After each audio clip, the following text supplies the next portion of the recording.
আজকে এরা 1 মাস আন্দোলন করে মনে করে বাংলাদেশটা তারা কিনে ফেলছে।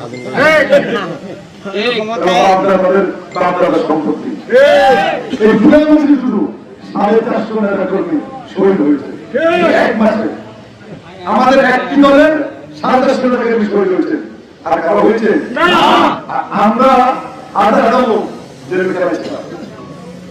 যদি বিএনপি আন্দোলন না করতো তাহলে বিএনপিকে জেলখানে যাওয়ার দরকার ছিল না। জেলখানে দিত না, অ্যারেস্ট করতো না। আমরা আন্দোলন করেছি বিদায় আমাদের কি করবি। আজকে এরা 1 মাস আন্দোলন করে মনে করে বাংলাদেশটা তারা কিনে ফেলছে।